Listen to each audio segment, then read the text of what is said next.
Salam sejahtera di dalam kasih Tuhan kita Yesus Kristus. Hari ini saya akan mengajak kita untuk melihat satu bagian firman Tuhan yang terambil dari Markus pasal yang ke-10 ayat 13 sampai 16. Demikian firman Tuhan. Lalu orang membawa anak-anak kecil kepada Yesus supaya ia menjamah mereka. Akan tetapi murid-muridnya memarahi orang-orang itu. Ketika Yesus melihat hal itu, ia marah dan berkata kepada mereka, "Biarkan anak-anak itu datang kepadaku, jangan menghalang-halangi mereka. Sebab orang-orang yang seperti itulah yang empunya kerajaan Allah.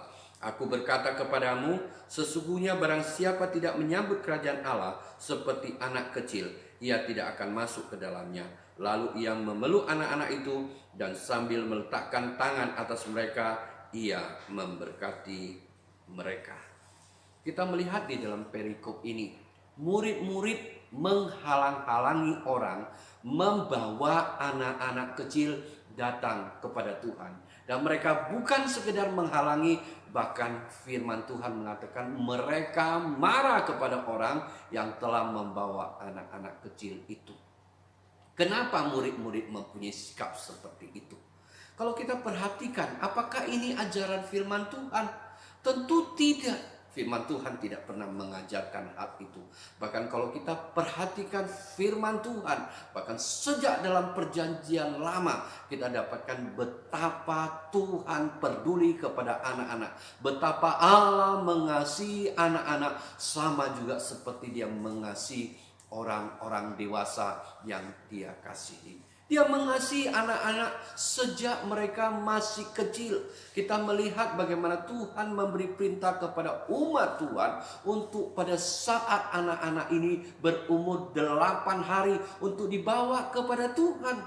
Untuk dibawa, untuk disunat dan menjadi satu tanda bahwa mereka adalah kepunyaan Tuhan, kepunyaan Allah. Dan mereka sekarang sudah menjadi umat Tuhan sejak umur mereka 8 hari. Bahkan kalau kita perhatikan firman Tuhan berulang kali mengajarkan kepada orang tua untuk peduli kepada anak-anak, untuk mengasihi anak-anak. Bagaimana mereka diajarkan untuk berulang-ulang mengajarkan firman Tuhan kepada mereka. Bukannya sekali, tapi firman Tuhan katakan ajarkanlah mereka berulang-ulang supaya firman Tuhan masuk dalam pikiran mereka, supaya firman Tuhan itu masuk dalam hati mereka, supaya firman Tuhan itu membentuk hidup mereka untuk mereka berjalan seturut dengan firman Tuhan, sehingga dalam kehidupan mereka boleh memuliakan Tuhan, menjadi berkat dan diberkati Tuhan. Bahkan firman Tuhan berulang kali mengajarkan kepada umat Tuhan untuk mengajari dan mendidik anak-anak sejak mereka masih kecil, supaya mereka tidak menyimpang ke kanan maupun ke kiri. Bahkan mereka boleh berjalan di dalam jalan Tuhan sampai mereka bertemu dengan Tuhan. Itulah kasih Tuhan kepada umat Tuhan. Itulah kasih Tuhan kepada anak-anak kecil. Tapi kita melihat kenapa murid-murid sampai punya pemikiran seperti ini dan bahkan tindakan mereka. Kalau kita perhatikan keseluruhan nantinya, kita dapatkan kalau mereka sampai menghalangi, itu disebabkan ada satu sikap yang meremehkan anak-anak. Kenapa mereka mempunyai sikap meremehkan anak-anak? Sekali lagi itu bukan pengajaran firman Tuhan, tapi ini adalah pengaruh dunia pada saat ini yang sedikit banyak mempengaruhi cara mereka berpikir. Ada pengaruh dunia. Yang pertama adalah pengaruh dunia Timur Tengah pada masa itu yang mempunyai pemahaman patriarki. Bagaimana mereka menempatkan lelaki dewasa sebagai satu makhluk yang mempunyai derajat yang begitu tinggi, sedangkan wanita dan anak-anak diposisikan sebagai makhluk yang tidak diperhitungkan. Itu yang pertama. Dan yang kedua juga pengaruh pemahaman orang Yunani. Kita tahu bahwa orang Yunani banyak melakukan penyembahan berhala. Bahkan di dalam penyembahan berhala ini mereka tidak segan-segan mempersembahkan anaknya untuk dikorbankan kepada berhala-berhala mereka. Jadi kita melihat Pemahaman Yunani ini paling tidak juga pasti ada mempengaruhi cara berpikir mereka. Demikian juga yang ketiga, yaitu pemikiran orang Romawi. Orang Romawi menempatkan anak-anak ke dalam posisi yang begitu rendah. Mereka menempatkan anak-anak itu seperti benda. Anak-anak adalah bahagian daripada harta mereka. Sehingga dalam kehidupan mereka, mereka menempatkan anak-anak itu sedemikian rupa sebagai bahagian daripada apa yang menjadi milik mereka, seperti benda-benda yang mereka punya. Kalau mereka senang dengan anak itu, mereka mengasuh anak itu. Tetapi jikalau mereka tidak senang, mereka kadang-kadang bisa menjual, bahkan membunuh anak itu. Kenapa bisa terjadi hal seperti itu? Seringkali orang Romawi, mereka lebih cenderung senang kepada anak laki-laki. Sehingga tak kala mereka sudah punya anak perempuan lebih, mereka kadang-kadang bisa menjual, bahkan membuang anak-anak itu, karena mereka merasa mereka sudah punya lebih. Dan kalau punya lebih banyak lagi, itu dapat memberatkan hidup mereka. Bahkan tidak jarang bisa terjadi pembunuhan terhadap anak, karena anak itu dilahirkan cacat. Sehingga untuk tidak mempermalukan keluarga, mereka membunuh anak dan menanamnya supaya tidak banyak orang lagi yang tahu bahwa keluarga ini telah melahirkan seorang anak yang cacat. Pengaruh-pengaruh seperti inilah yang mempengaruhi pemikiran murid-murid sehingga mereka meremehkan anak-anak.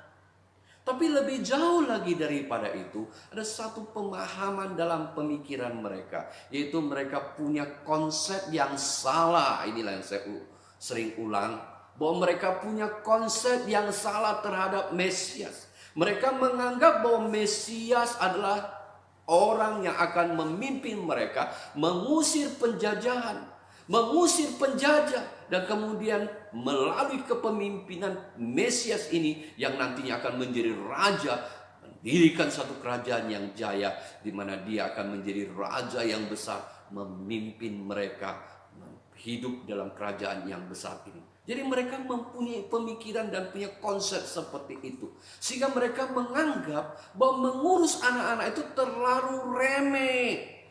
Jadi adalah sesuatu yang menyepelekan Tuhan. Kalau anak-anak harus Tuhan yang urus, harus anak-anak ini harus dibawa kepada Tuhan atau Mesias yang akan menjadi raja yang besar. Inilah sebabnya tatkala orang-orang membawa anak-anak kecil kepada Tuhan, mereka menghalangi, dan bukannya sekedar menghalangi, tetapi mereka menjadi marah, bahkan sangat marah, sehingga mereka menolak mereka semua. Tapi kita melihat apa yang Tuhan lakukan. Tuhan marah kepada murid-murid. Tuhan marah. Tapi marahnya Tuhan dengan marahnya murid-murid berbeda. Kalau murid-murid marah itu ada sikap menolak dan menyepelekan. Tetapi Tuhan marah, sungguh-sungguh marah kepada mereka. Tetapi di dalamnya ada hati yang sedih. Kenapa murid-muridku yang telah mendapatkan pengajaran firman Tuhan yang baik berulang-ulang, tetapi itu tidak dapat membawa mereka mempunyai pemahaman seperti apa yang Tuhan ajarkan. Sebab itu mereka punya pemikiran sendiri tatkala firman Tuhan disampaikan kepada mereka, sehingga mereka menolak anak-anak itu.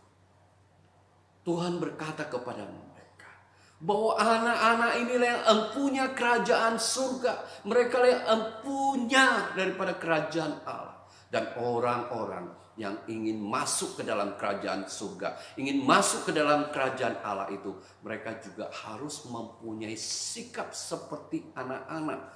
Lebih jauh Tuhan ingin menjelaskan kepada mereka bahwa anak-anak ini, orang-orang ini, anak-anak kecil ini adalah yang empunya kerajaan surga. Dan kamu orang dewasa, jikalau engkau ingin masuk ke dalam kerajaan surga ini, jikalau engkau ingin masuk ke dalam kerajaan Allah ini, engkau juga harus mempunyai sikap seperti anak-anak ini, menyambut kerajaan surga. Itulah yang dikatakan Tuhan kepada murid-murid.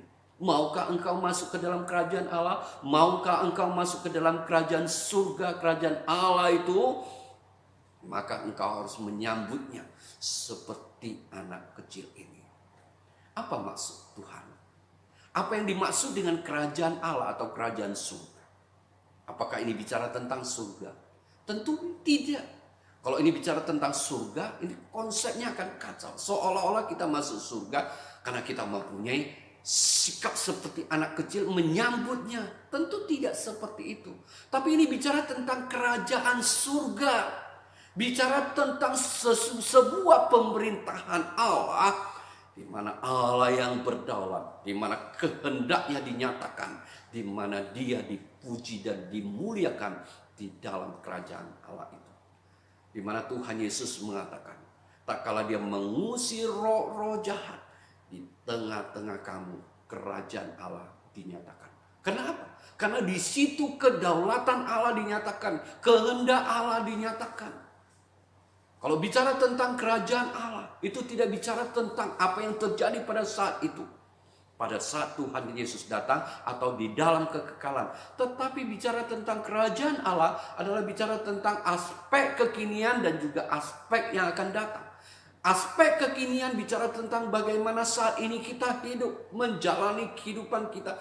Bagian kita mendapat bagian di dalam kerajaan Allah itu. Kita masuk di dalamnya. Dan juga aspek yang akan datang, di mana kita akan mendapatkan bagian di dalam pemerintahan kerajaan Allah itu secara sempurna di surga. Jadi aspek kekinian bicara tentang apa yang ada di sini, aspek nanti bicara tentang apa yang terjadi di dalam kekekalan di surga. Di dalam Roma pasal 14 ayat 17 menjelaskan kepada kita bahwa kerajaan Allah bukan bicara tentang makan dan minum, tapi kerajaan Allah bicara tentang kebenaran, kedamaian, dan sukacita dikaryakan oleh Roh Kudus. Dengan kata lain, firman Tuhan ingin mengatakan kepada kita bahwa kerajaan Allah atau kerajaan surga itu bukan bicara tentang materi, bukan bicara tentang seberapa banyak engkau mempunyai uang, bukan bicara tentang seberapa banyak engkau memiliki rumah yang mewah, mobil yang mewah, dan lain sebagainya. Tetapi kerajaan surga bicara tentang kebenaran yang dikaryakan oleh Roh Kudus dalam hidup kita. Kebenaran. Dan kebenaran itu bukan hanya bukan sekedar apa yang kita ketahui tentang firman Tuhan. Tetapi kebenaran adalah bicara tentang bagaimana Roh Kudus berkarya dalam kehidupan kita untuk kita mengerti firman Tuhan. Dan oleh karena Roh Kudus di dalamnya berkarya dalam hidup kita, membentuk hidup kita, bagaimana kita berjalan seturut dengan kebenaran itu. Kebenaran itu hidup dalam kehidupan kita, di dalam hati dan pikiran kita, di dalam perkataan kita, dalam perbuatan kita. Kebenaran itu melingkupi hidup kita, sehingga kita masuk di dalam bagian kerajaan Allah itu pertama. Dan yang kedua adalah bicara tentang kerajaan Allah, bicara tentang damai sejahtera, dan ditambahkan oleh rasa sukacita yang dikaryakan oleh Roh Kudus. Kedamaian, sukacita oleh Roh Kudus. Ini bukan sekedar bicara tentang perasaan, walaupun kadang-kadang bisa masuk ke dalam perasaan, tetapi tidak hanya sekedar bicara tentang perasaan saja. Bukan sekedar bicara tentang perasaan damai, bukan bicara tentang sekedar perasaan sukacita, bukan. Karena kalau bicara hanya sekedar perasaan, maka seringkali manusia moodnya bisa berubah. Perasaannya di dalam hari ke hari itu bisa berubah-ubah. Apakah kemudian tak kala dia tidak merasakan damai dan tidak merasakan sukacita, itu sudah tidak lagi bahagian di dalamnya? Tentu tidak bisa bicara tentang itu. Karena mood manusia berubah-berubah. Apakah nanti dia senang lakukan, dia senang, dan tidak senang, dia tidak lakukan. Tak kala dia merasakan damai, dia merasakan damai itu bahwa dia di dalam. Dan kalau tidak, dia tidak di dalam. Tentu tidak bicara tentang itu. Tapi bicara tentang bagaimana Roh Kudus berkarya dalam hidup kita, memberi damai, memberi rasa sukacita, di mana kita bisa mendapatkan damai dan sukacita itu. Karena di dalamnya ada hati yang percaya. Dan bukannya sekedar hati yang percaya, tetapi hati yang mempercayakan hidupnya kepada Tuhan, mempercayakan Roh Kudus berkarya di dalam hidup. Sehingga ada damai sejahtera itu tetap di dalam hatinya. Ada sukacita tetap di dalam hatinya. Oleh karena roh, bahkan di dalam keadaan yang sulit sekalipun. Tatkala dia bimbang, tatkala dia takut, ada Roh Kudus yang berkarya di dalam hidup. Hati bimbang, hati takut diusirkan. Hati yang susah dihiburkan. Di mana nama Yesus yang berkuasa itu berkarya dalam hidup kita, mengingat bahwa Dia menyertai kita, bahkan ada di dalam kita, yang akan memberikan pertolongan yang terbaik dan tepat pada waktunya. Seringkali kita merasakan bahwa pertolongan Tuhan itu kok terlalu lambat, tapi percayalah bahwa Tuhan tidak pernah terlambat di dalam memberikan pertolongan, dan Dia selalu memberikan tepat pada waktunya dan terbaik untuk kita.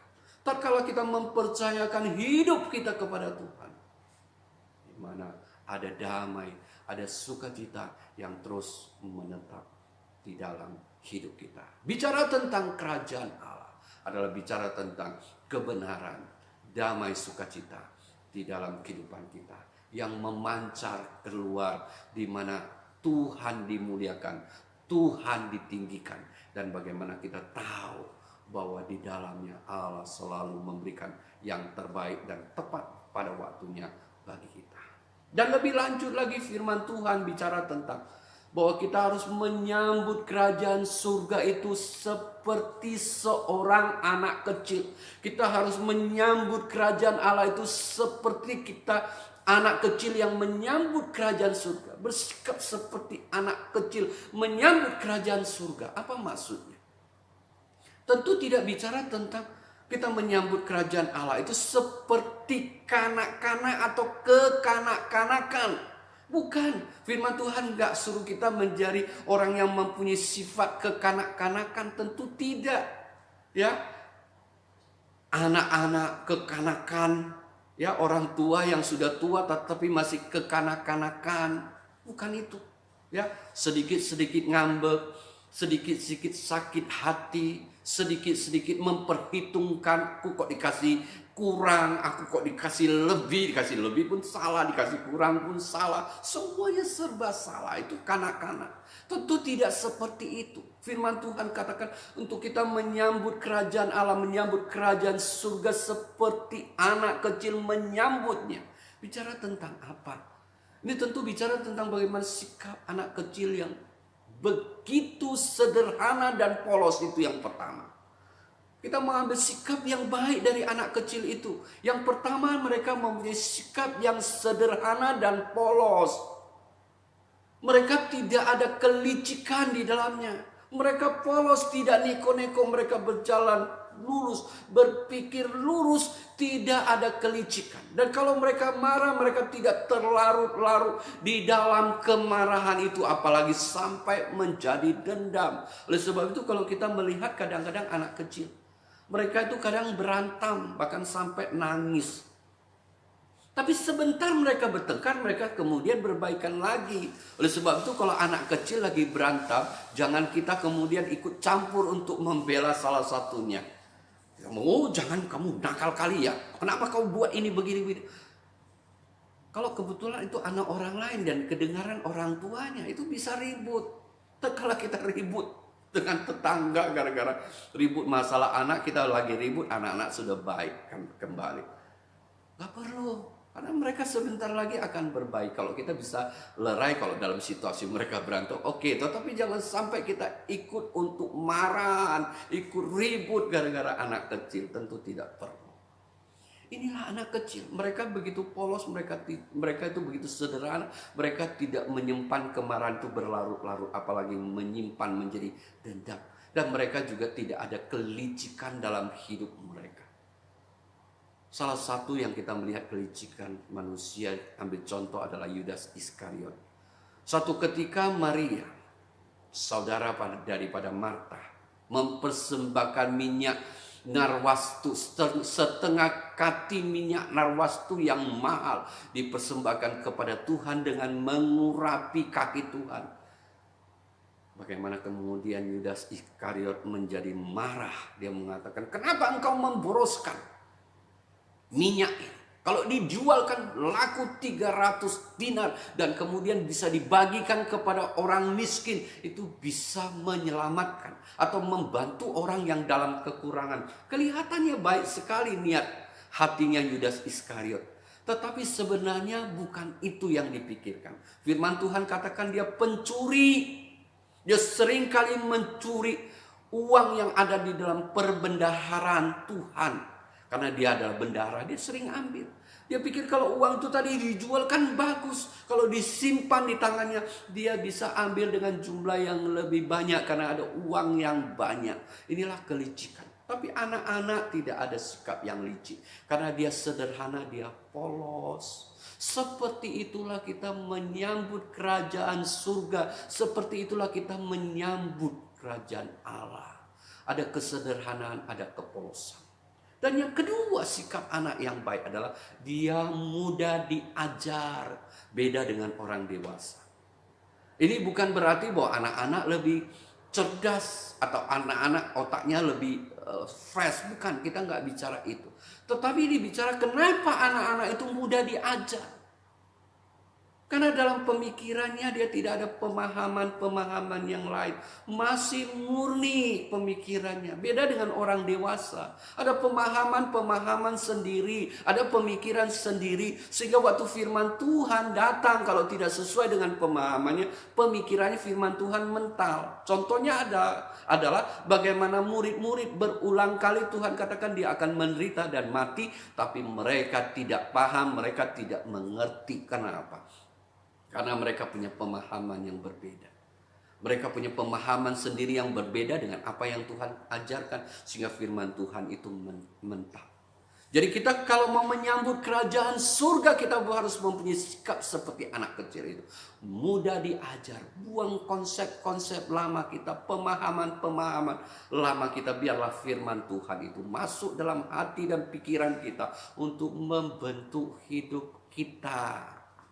Itu yang kedua. Dan ketiga, anak-anak itu sangat bergantung pada orang tua.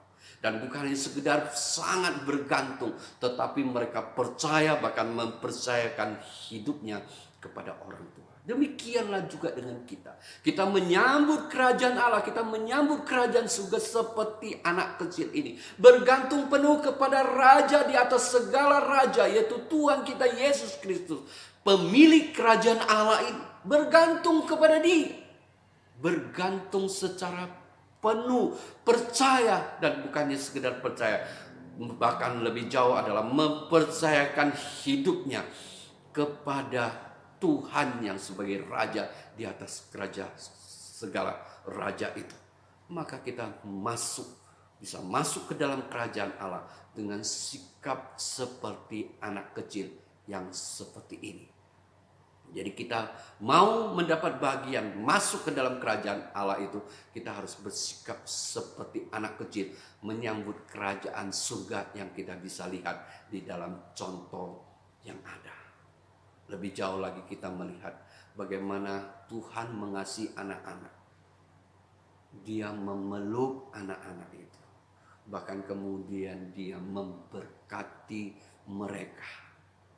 Kita melihat bahwa Tuhan sangat mengasihi anak-anak. Tuhan bagaimana dia bukan hanya sekedar ingin mereka datang, tetapi dia memeluk dan mengasihi mereka dengan pelukannya yang hangat itu. Bahkan kemudian dia memberkati mereka. Demikianlah kita melihat Tuhan mengasihi anak-anak. Bahkan di dalam Markus 9 ayat 33 sampai 37, bagaimana Tuhan menegur murid yang kemudian ingin menjadi yang terbesar.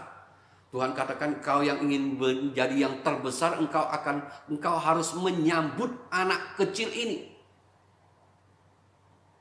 Tatkala engkau menyambut anak kecil ini, engkau sama juga dengan menyambut aku. Apa yang Tuhan ingin bicarakan di sini? Anak-anak adalah satu makhluk yang tidak berdaya dan lemah.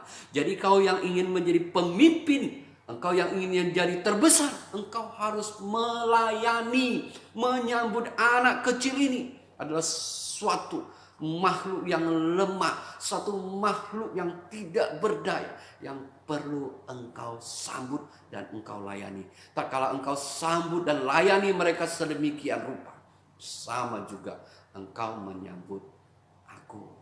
Jadi kau mungkin menjadi pemimpin, layani. Engkau ingin menjadi pemimpin, sambutlah anak ini yang merupakan perwakilan daripada orang yang lemah dan tak berdaya. Kita bersyukur di minggu sekolah minggu ini mengingatkan kita bahwa pelayanan kepada anak-anak sekolah minggu itu betapa begitu pentingnya di mata Tuhan.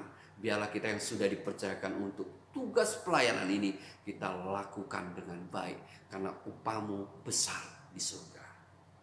Suatu ketika ada satu gereja ribut masalah yang berurusan dengan sekolah minggu. Ada yang meributkan bahwa gereja sekarang, ya khususnya sekolah minggu, itu memberi terlalu banyak hadiah dan makanan kepada anak-anak. Memang jumlah sekolah minggu dengan seketika menjadi begitu luber, begitu banyak. Begitu ya. Itu yang membuat mereka ribut. Mereka bilang, gara-gara makanan, gara-gara hadiah, anak itu datang kepada Tuhan. Nanti mereka datang itu bukan karena Tuhan, tapi gara-gara makanan, gara-gara hadiah. Tetapi ada banyak orang menyaksikan bahwa mereka dulu datang itu gara-gara makanan, gara-gara hadiah. Tetapi kemudian bagaimana firman Tuhan yang ditabur itu mengubah hidup mereka. Dan mereka hanya percaya, bahkan menjadi orang yang sungguh percaya dan melayani Tuhan. Bahkan mengenai guru sekolah minggu pun dipermasalahkan saat itu. Karena pada saat itu gereja tiba-tiba jumlah murid sekolah minggunya bertambah banyak, berlipat ganda, sehingga guru-guru sekolah minggunya kekurangan tenaga untuk itu. Oleh sebab itu tawarkan ke gereja. Tetapi jemaat dewasa cenderung ya sibuk dan sebagainya. Mereka mengatakan mereka siap untuk mendukung secara materi, tetapi mereka belum siap mendukung secara tenaga. Akhirnya ditawarkan kepada tawarkan kepada remaja, anak-anak SMA. Gereja punya sekolah pada saat itu. Dan anak-anak remaja itu menyambut dengan antusias. Nah, itu dimasalahkan. Mereka mengatakan, kenapa sekarang guru-guru sekolah minggu, sebenarnya asisten guru sekolah minggu, itu mereka itu belum dibaptis, mereka belum di sini kok sudah melayani di sekolah minggu. Dan muncullah berapa kesaksian, bahkan ada seorang nenek yang setia melayani menjadi guru sekolah minggu sampai dia tua. Dia memberikan kesaksian bahwa dia dulu menjadi guru sekolah minggu pun masih belum dibaptis, belum disini, karena dia dari latar belakang orang yang belum percaya Tuhan. Tapi melalui apa yang dia alami, kemudian membawa dia sungguh percaya kepada Tuhan, sungguh mengasihi anak-anak dan setia melayani anak itu sampai sekarang di usianya yang tua. Jadi dia mengatakan itu biarlah menjadi kesempatan bagi mereka untuk Tuhan yang menjamah mereka dan dibawa kepada Tuhan. Yang penting mereka dididik sebelum mereka mengajar, diberikan sermon yang bagus untuk mereka supaya mereka boleh mengajar dengan baik. Tentu ya seperti itu.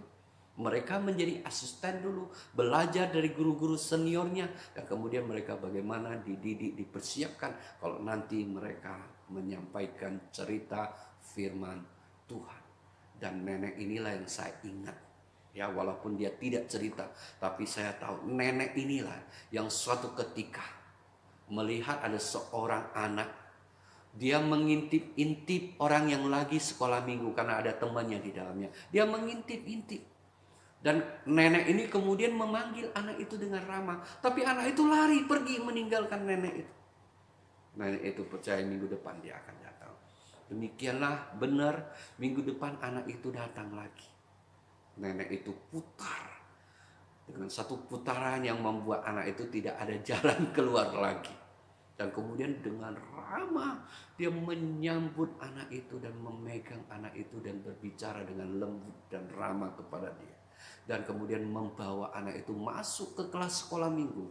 Dan semenjak itu anak itu setia mengikuti sekolah minggu dan tidak pernah absen seumur hidupnya. Bahkan kemudian dia menjadi hamba Tuhan yang dipakai Tuhan secara luar biasa. Dan ada ribuan anak-anak, ribuan jemaat yang dia layani. Dan apa yang dilakukan hamba Tuhan ini? Berkatnya juga akan menjadi berkat, menjadi bahagian juga. Ada bahagian daripada guru sekolah minggu itu atas apa yang Tuhan karyakan melalui anak yang menjadi hamba Tuhan yang dipakai oleh Tuhan secara luar biasa. Kita bayangkan itu cuma satu. Kalau dia melayani sekian banyak, dia melayani sekian banyak tahun, kita bayangkan berapa anak-anak yang sudah dia bawa kepada Tuhan. Berapa anak-anak yang sudah percaya kepada Tuhan, yang melakukan berbagai macam pelayanan. Maka saya katakan, upahmu besar di surga, hai guru-guru sekolah minggu. Demikianlah firman Tuhan ingin mengatakan kepada kita bahwa Tuhan mengasihi anak-anak, semua anak-anak di dunia ini. Biarlah semua guru sekolah minggu menjadikan dia menjadi satu kekuatan semangat yang baru bahwa dia sedang melakukan apa yang menyenangkan hati Tuhan. Dan biarlah itu dilakukan dengan setia sampai dia bertemu dengan Tuhan. Amin. Kita berdoa. Kami bersyukur, terima kasih kepadamu ya Tuhan kami, untuk semua berkat yang Kau telah berikan pada kami. Tuhan, terima kasih di mana kami boleh merayakan minggu sekolah minggu, memperingati betapa Engkau mengasihi anak-anak, Engkau mengasihi semua anak di dunia ini. Biarlah kami orang tua boleh lebih memperhatikan anak-anak, dan guru-guru sekolah minggu juga boleh memberikan yang semakin terbaik untuk mereka, untuk apa yang boleh mendatangkan kemuliaan bagi nama Tuhan, menjadi berkat untuk pekerjaan Tuhan, menjadi berkat bagi banyak orang. Terima kasih Tuhan Yesus. Inilah doa kami yang kami alaskannya di dalam nama Tuhan Yesus Kristus. Amin.